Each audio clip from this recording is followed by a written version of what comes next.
a triple-decker, not one, not two, but three montages in one. It's like Search, 2 mints in one. It's like sometimes you feel like a nut, sometimes you don't. You're either an Almond Joy guy or a Mounds.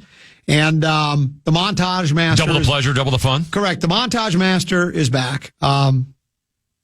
Finally decided to get off your lazy butt and do something, huh?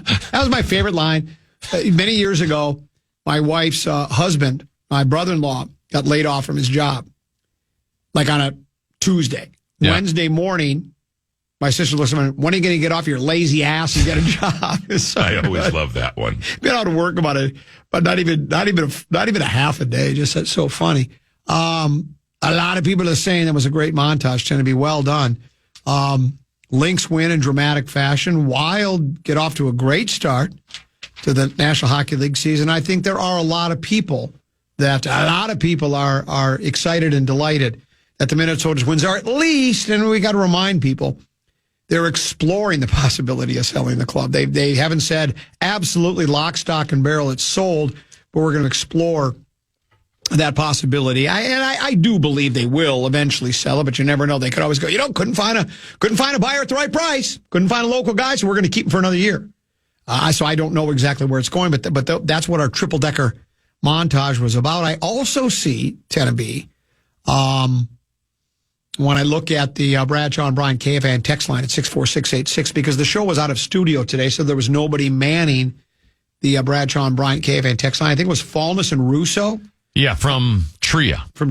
Near the fuse box. And a lot of people on the Bradshaw and Brian KFAN text voicing their displeasure with the decision to really, first of all, where do we start pointing the fingers? How about PA? Where is he? Oh, the Vikings are on a bye, so I'll take time off too. The Lynx are, I'm not going to say it's quite as significant as Miracle on Ice, but this was a team that was predicted to finish 7th or 8th in the league when the season started. And a Minnesota team in the finals is pretty rare. Yeah, and he's decided to take time off. Really? Okay. And then, we've got to have a fill-in show. So instead of getting Marnie Gellner and maybe Leah B. Olson, Sloan Martin and Wendell Epps, what do? We go 2 hockey guys. One hockey game has been played. That's on Chad Abbott, right? And where's he today? He's not even here. No. Who makes the decisions around this place? You're going to get plenty of Lynx talk here because we're proud of these gals and we're Minnesota through and through.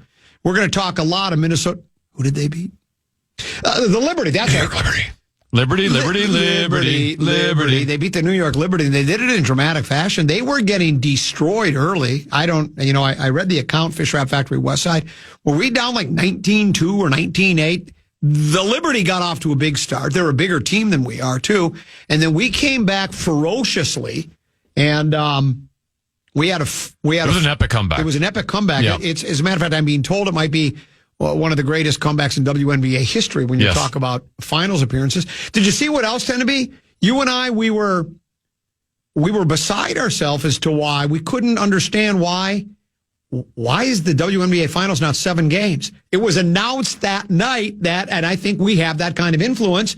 Because did you see the story? I did not see that. Next year they're going to a 7-game WNBA finals. Nice. Yeah.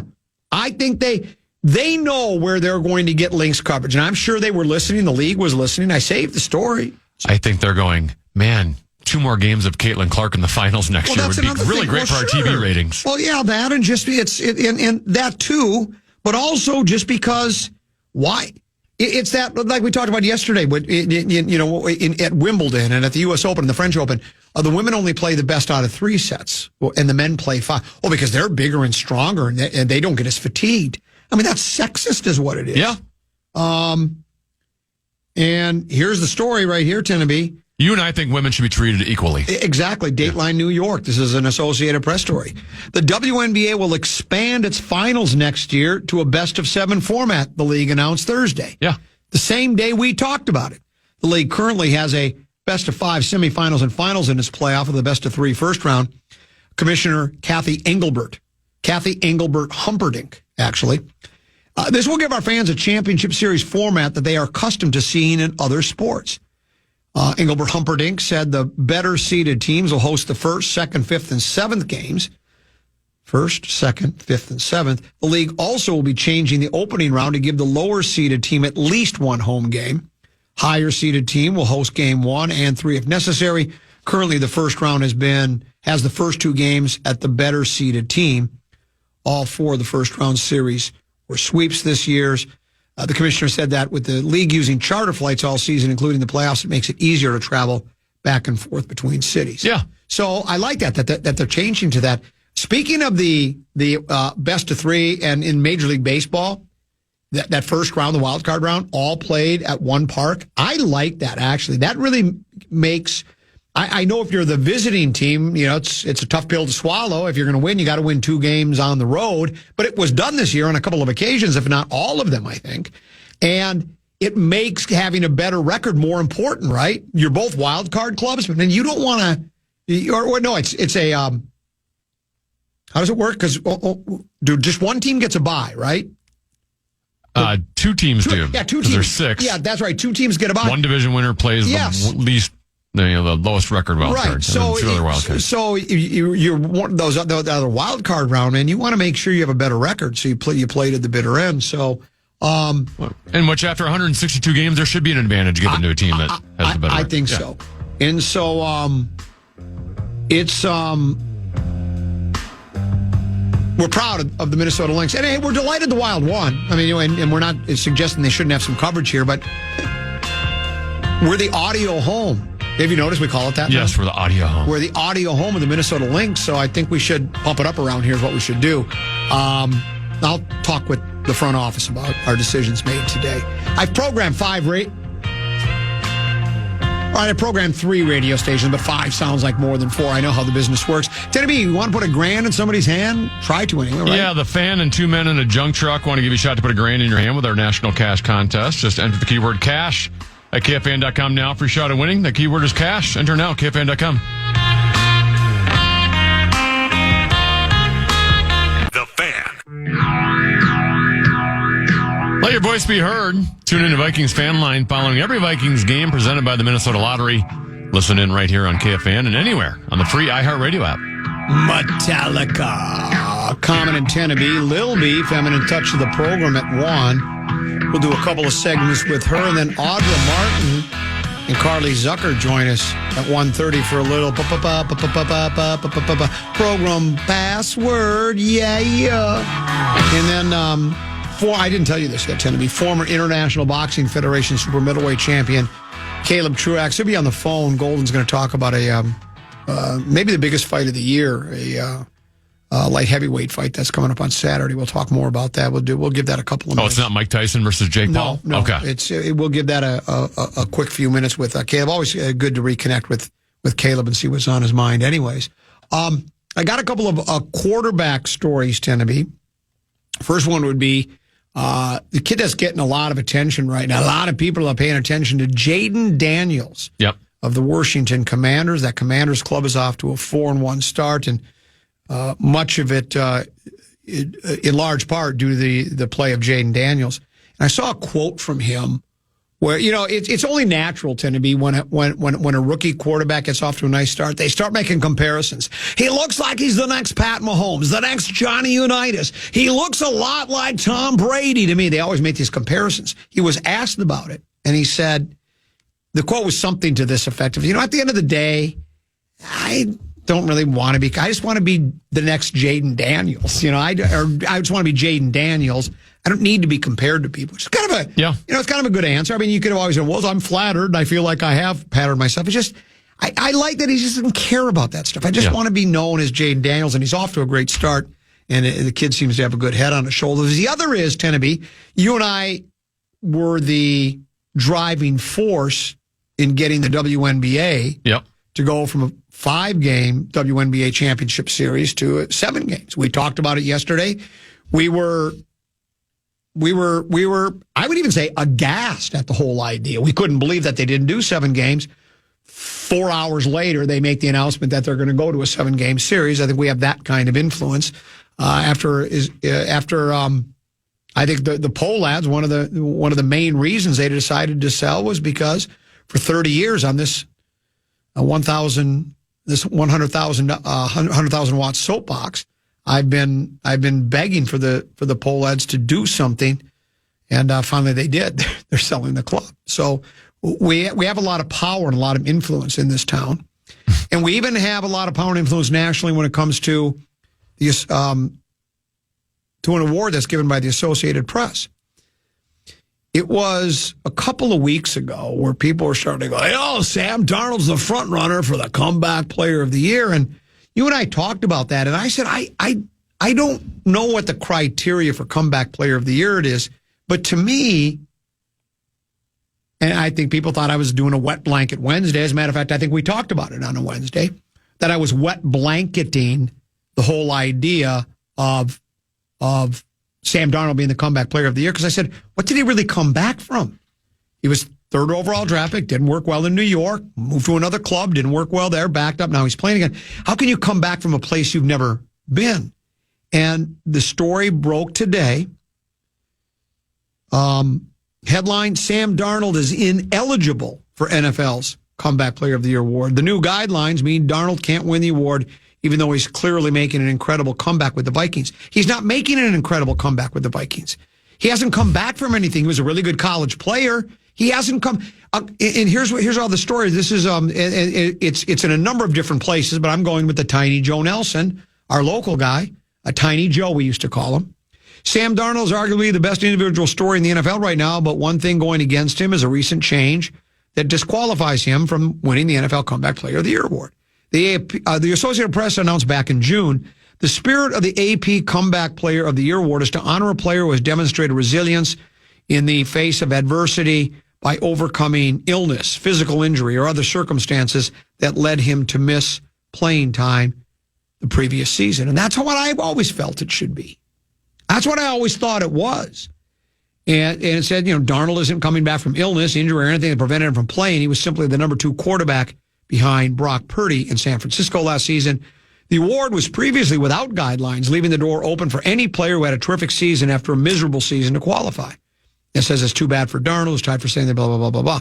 And you got to remember, too, we're a long way from the end of the season. I mean, it's quite possible. I don't think it's going to happen, but it's quite possible. I don't want to make the comparison, but I'm going to, between Pasternaut and Darnold. After Pasternaut's first 2 weeks, there were those that wanted to give him a 5-year, $20 million a year contract. And is he in the league now? Is he backing up somewhere? He's backing up in San Fran. Okay, he's backing up in San Fran. So Sam Darnold's had a terrific start. As a matter of fact, he was the NFC Offensive Player of the Month in the month of September.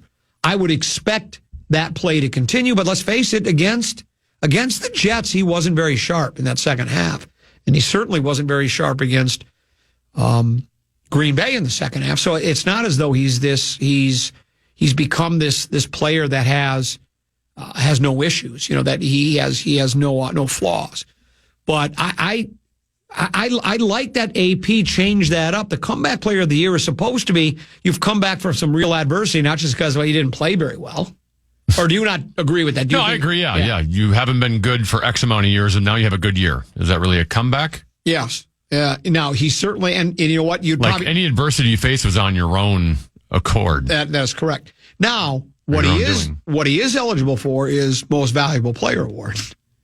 Right? I mean, you are eligible for that. And could you say, if you were going to do a 5-week Most Valuable Player, would it be Sam Darnold? I don't know. I'm not paying as close attention to all the other teams and players in the league. I'm sure there's other guys that are having. I mean, the Daniels kid. I was going to say, I might take Jaden Daniels over him. Yeah, he certainly could. He would probably be Rookie of the Year, but he could certainly be MVP too. So. And I would think that would be the award that a guy like Sam Darnold would rather have anyways. If your choice was Comeback Player of the Year, MVP, I think MVP, because that means you not just didn't come back from somewhere, you were the most valuable player in the league. And there's a lot of guys in the league, over 1,500 guys play pro football. So pretty good. Maybe Comeback Coach of the Year is B-Flow after all he went through in Miami. Yeah, that could be, yeah. Lawsuits with the NFL and had to just be like a linebacker coach in Pittsburgh. Yeah. And now he's basically almost maybe the best defensive coordinator in football. This text message said, why did Flacco beat out DeMar Hamlin, who died on the field last season? I I think that's why they changed the rules back in June. That's what they're saying. Because that's what this story says. It says, the spirit of the AP coming, blah, blah, blah, the AP announced in June. So I think maybe that was, do I have the right word, impetus?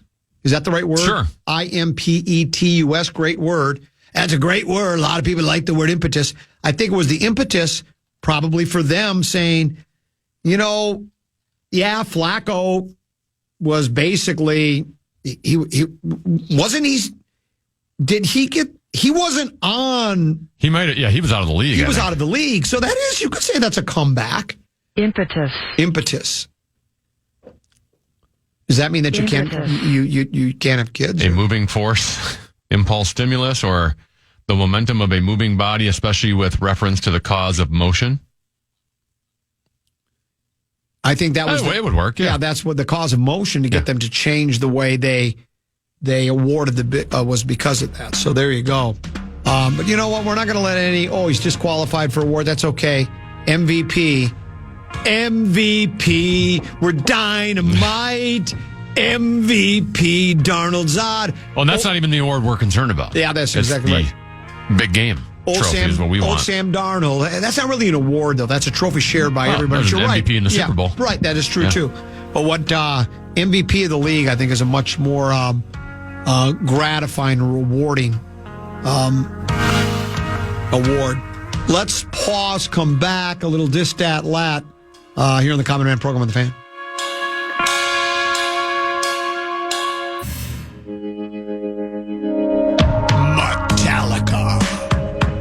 Inflation Vacation is back on KFAN. We have 9 chances for you to win $1,000 every weekday.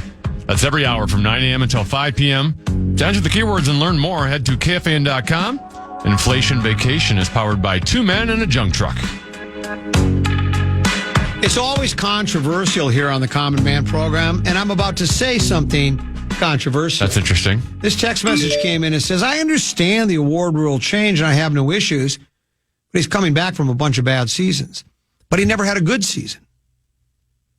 So in other words, I've never had a good show. Let's just say for some reason I have a great show today. Am I comeback talk show host of the year? No, I'm not coming back from having had a great show, then a bunch of bad ones, then a great one. You had to have been really good at some time, then fallen off the face here and come back. He was great in college. That's fine. That has nothing to do. A lot of people have been great. A lot of people have been great in college and never did it in the pros. That being said, if there is, let's say the Vikings against the Colts a couple years ago, right? When they were down 33-0. They call that a comeback, but they weren't ever great at any point in the first half that they were coming back from. Yeah. Same with the Lynx. Yeah, I get why that can be a little confusing. I guess you got me there. But you have to, I guess there's different definitions of... What if they just call it like we didn't see that coming award? Maybe that's what it should be. Yeah. Maybe that's what it should be. I just think there are different definitions, I guess, of comeback. This is a callback. Earlier today, I criticized the program director of this radio station. I'm not afraid to do that. You know me, Tennessee. Everybody else kind of tiptoes. There are people here that are, every man except me is terrified of Little B. That's been established, and everybody's afraid of the coroner's office, and I'm not. And I got this text message from Chad Abbott. My workload with all these teams and ego-driven hosts is getting to be too much. Probably time I take you up on your offer to help with programming. Your wasted experience has been a large miss, and that's my fault. Look forward to your help starting next week. You're breaking up. I can't quite... I was going to announce this yesterday, but because of the announcement with the Twins... How did they phrase that again? Exploring selling the team. Yeah, but how the way it was a intent to explore selling the team. Intent to explore selling the team. I had a major announcement I was going to make, but I guess I can do it now. And I'm about to say something controversial. That's interesting. I've been here for part-time 1993, full-time 94. So 30 years I've been a full-time employee here at KFAN. Over those years, Tennessee, I've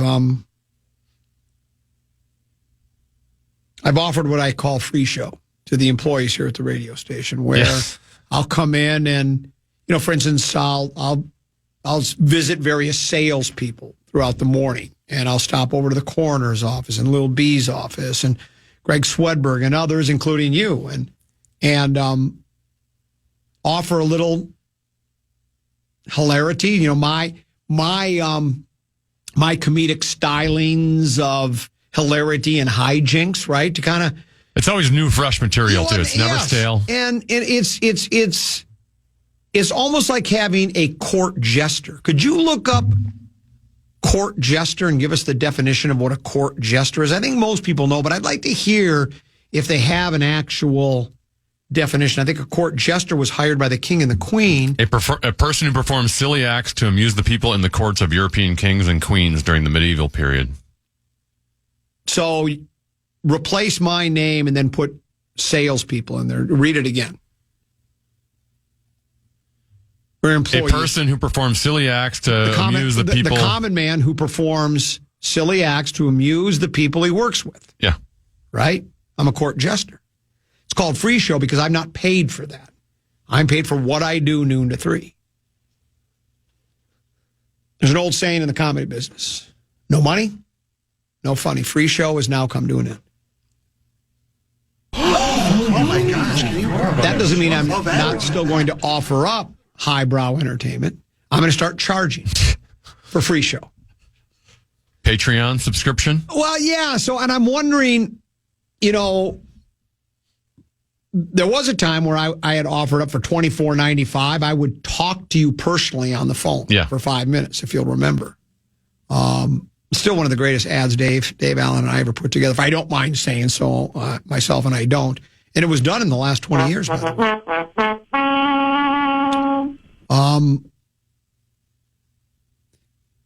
That was $24 for me to talk to Rubes, you know, one-on-one on my phone to your phone on my way home from work for 5 minutes. I'm thinking for my coworkers, my colleagues, for my friends here at the radio station, I'm not going to charge quite that much. I'm thinking, though, like Teneby, I'll give you 10 minutes at your cube for $10. Venmo, check, cash. I'll do trade. I mean, for you, maybe a sleeve of golf balls, and you can afford your own golf balls. Would you be willing, Teneby, you know, and, you know, I understand, you know, that'd be $50 a week for you. Maybe you just want me one day's enough. Maybe on a Monday, maybe on a mail it in Monday, or a tank it Tuesday, or a wet blanket Wednesday. Would you be willing? I mean, is that something you think you might be willing to do, to give me $10 to come and offer up some chuckles for you? You know. In other words, you know, try to improve your mood. You know, bring a smile to your face, so to speak. I think you'd have to pay me $10 to listen to you for 10 minutes. Really? You're going about it the wrong way. We should be getting paid for having to listen to your free show. Do you know how many people out there are mesmerized by my Trump? Some of the sales, I think one sales gal doesn't particularly like it. She wants me to start doing Kamala. I can't do that. That's a hard voice to do, I don't even know how to do that voice. But there are people out there, a lot of people are thinking, and so they like that, and I think I should get paid for that instead of just giving it for free. Yeah. I mean, Bessie give, baby's got to live, right? I'm putting 2 kids through college. I could use the extra added income, and I think it's a bargain at $10 for 10 minutes.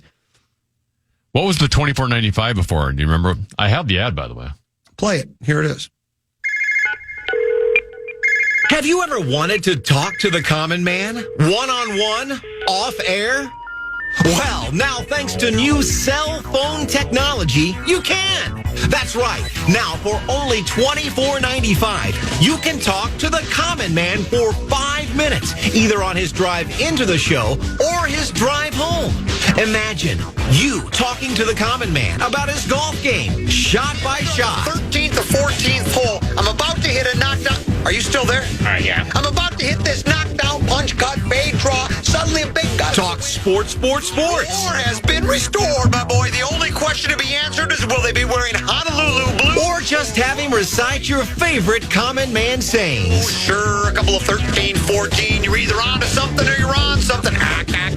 Finally, you can talk to the common man privately, one-on-one. But it's not free. It's only $24.95, and it's filling up fast because Woodbury's only a couple 13, 14 miles away. Call Tennessee and get in line today to talk to the common man. I'm waiting for your call. Do you have that list of people I'm supposed to call you? Because you've been taking the names and numbers, apparently, is what Dave Allen says. Haven't had a lot of those yet. But, I guess the price is probably it's a bit much. I don't think there's anything wrong with trying to make a buck off yourself, right? Everybody's in it for $1. So why would I quit now? So anyway, that offer is still valid. Just get a hold of Tennessee, and if you would like to... Good luck to you on your efforts to charge for free show around here. Yeah. I think you'd be surprised. I think people appreciate the free show. I get a lot of chuckles.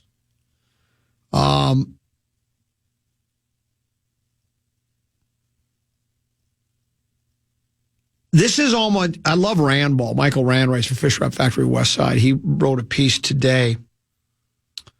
Did the Lynx pull off greatest comeback win in Minnesota sports history? There's stiff competition. There's also compelling evidence to suggest that what the Lynx did Thursday night in Game 1 of the WNBA Finals qualifies as the greatest comeback victory in Minnesota sports history. Then he's got some kind of a chart and a graph. I don't need charts and graphs. That's that sabermetrics analytics. Yeah. He might be right, and maybe all that sabermetrics. And you can certainly even say, just forget about sabermetrics analytics, charts, and graphs. You could just say, I think it was the greatest comeback. It's important because it's in the finals, right? I mean, the championship's on the line. Get back, right? But you just mentioned a comeback moments ago. The greatest comeback in NFL history was engineered by the Vikings 2 years ago. Was that just 2 years ago when we were trailing the Colts? Was it 31-0 or something? I think 33-0 at the half. And again, was as much at stake? No, it's a regular season game. And I don't have, and I don't know, maybe he lists, the Minnesota Miracle he lists. Yep. Timberwolves Nuggets game 7 in last year's Western Conference Finals. Denver led 58-38 early in the second half. Apparently the Wild, a trio of Wild game 7 comebacks over the years that I guess I'm not real familiar with. 87 World Series game 6 he lists. Twins were down 3-2 in the series, 5-2 entering the bottom of the 5th, win or go home kind of a series. So there are a lot of candidates for it. I'm going to suggest Sam Darnold has the greatest comeback in the history of Minnesota sports. That's what I'm going to suggest. It's fun talk. I love the concept that he came up with the piece. And again, I didn't read. I just kind of skimmed it here. So he writes, in terms of the most improbable sustained comeback with the highest stakes, the Lynx on Thursday just might have grabbed hold of the top spot in Minnesota pro sports history. Now I'm going to sound sexist. I think there was more at stake in the 87 World Series. Down 5-2, game 6, winner go home. And because this is game 1, and it's only a 5-game series, and the other club has the home court advantage, but it was dire for the Twins at that point with the score the way it was, down 3 games to do 5-2 in the 5th, and then for Puckett to do what he did with the catch and the home run. To me, that's that was 91. That's right. I'm sorry, 91. To me, that they weren't down 5-2 in 91, were they? They're talking about 87. Oh, I'm sorry, it was 87. You're right, 87. Yeah, Twins were down 3-2 in the series, 5-2 entering the bottom of the 5th. Yeah, that's right, because the game 6, but the game 6 comeback you could even put in there for the Twins, Because weren't we trailing in that game, or do I have it all confused? I don't know if they were trailing. I don't remember that. Okay. But obviously, the pocket home run was tied. Yeah, that's right. It was tied extra innings. So the World Series Game 6, same thing though. Your backs against elimination the wall. game. It's elimination game. It's gut check time. And as we say, the Vikings game is historic just because in all of every game ever played in the history of the National Football League, nobody's come back from a greater deficit. So you could make that argument that is. And I'd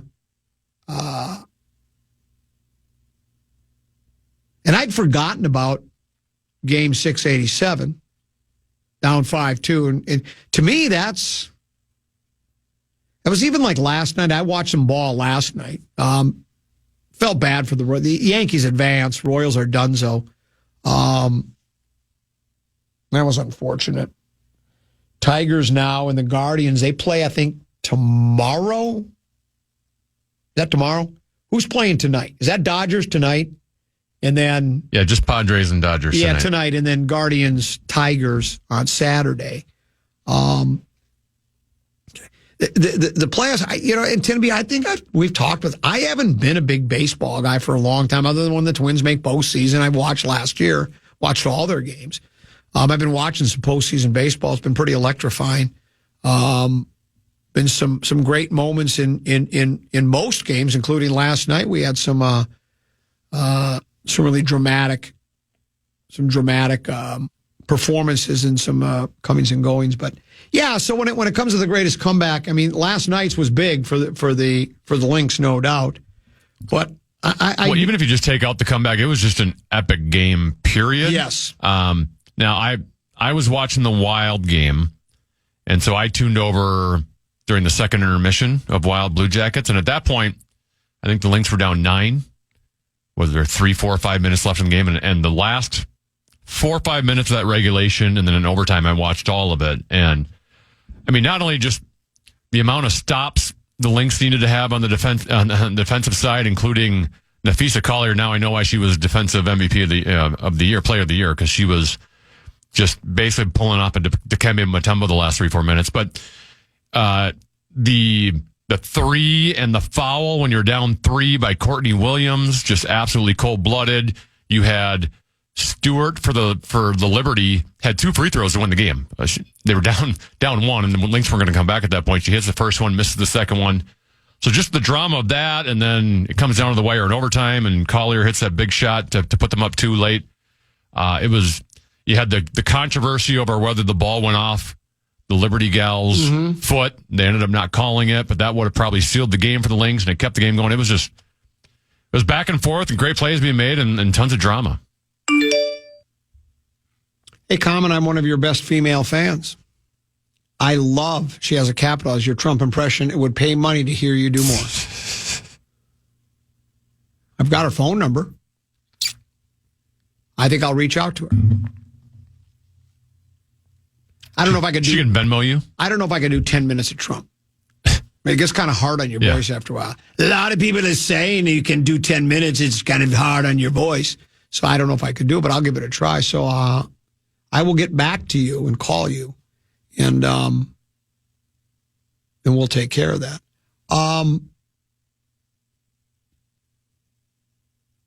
Here's another text message that raises... Oh, no, before that, 2 things. First of all, I guess actually you could say the greatest comeback in Minnesota sports history was Seattle 28, Green Bay 22, 2014 NFC Championship game. Oh, boy. Right? There's no doubt that's the greatest comeback in Minnesota sports history. That was so... What word would you use to describe it, Tenneby? Yes, that's the word I would use to describe it. I feel like every year on the anniversary of that, we should just play those highlights because we still have them. Let's do that. We won't let those disappear. What the hell else was I just going to say? I tweeted you, or I texted you, that today is the anniversary of the Fat Cats Get Slaughtered. Now that we're 5-0 again, going into the bye week. Yeah, I saw somebody else bring that up too. You're right. Yeah, that it was the Fat Cats Get Slaughtered, where they hung some stuffed kitty cats and it kind of backfired. Like slashed their throats. Yeah, it kind of went sideways on us. one of my favorite sports is your whole life, just sports topics has arisen, tend to be. And I'm talking about the Gophers just had, speaking of comebacks, they just beat USC, right? They were down 17-10. They scored 14 points in the fourth quarter, including a gutsy 4th and inches call from the goal line.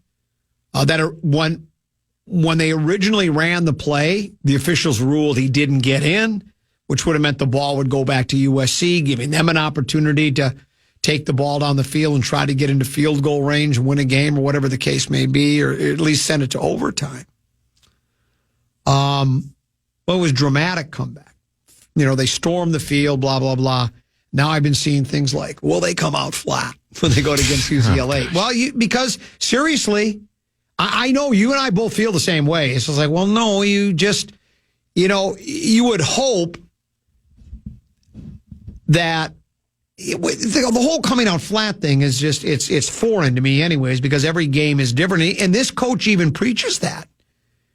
Not only are we 1-0 in the USC season, he goes with, but I think it's gotten to the point where 1-0 on 1st and 10 on the first drive of the game. That's how it's gotten to that's what Fleck preaches. So if his message is getting through to the players, I don't think they should have any trouble getting excited. Matter of fact, to me, it would be like, a lot of people thought, remember Fleck before the game said, we're the best 2 and 3 team in the country. And a lot of people rolled their eyes, shrugged their shoulders, and shook their head and said, well, first of all, there's no way to determine that. And 2, is that really what you want to hang your hat on? We're the best losing team in the country. But they went out and beat a ranked team. Whether you believe USC was overranked or not, they beat a ranked team. And so when you lost the Iowa game in the manner in which you did, in which you were ahead at the half and then were totally outclassed in the second half, the comeback against Michigan that fell just short, and then you have the comeback against USC and you win, to me, you're starting to build something for this season. You're up to 3-3 now. You beat a ranked team. Michigan was ranked at the time, might still be, and you had a chance to win that game. To me, it would be just the opposite. You don't come out for now. You're pumped up and excited. Now let's go. UCLA isn't UCLA 1-4? I don't. 1-4, 2-3. I don't think they have a winning record. I don't believe. And you get to play at the Rose Bowl, which is cool. I know it's not the Rose Bowl. It's not the Run for the Roses. But it's still, you're playing in a legendary stadium, and you've just come off a big upset victory. If I don't even believe in coming out flat. I just think you get outplayed. I don't think teams go, oh, we weren't ready to play. I wonder why that was. I don't believe in that the whole concept. Yeah, they've lost 4 in a row, but they've lost the 3 ranked teams in the process: LSU, Oregon, Penn State. So you're losing good teams. Yeah, they're losing to good teams. That being said, Indiana whooped up on them 42-13. And they beat Hawaii in the opener. Yeah, Hawaii's always tenacious.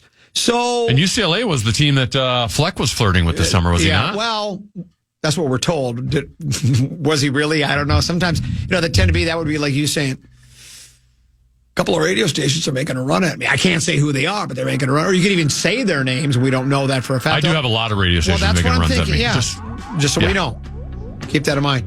So I don't think that should be a problem with the Minnesota. If they lose, it's just because they got outplayed or jobbed by the officials, whichever one it's going to be. We'll take a break. Feminine touch of the program here on a Friday. Lil B joins us next here on The Fan.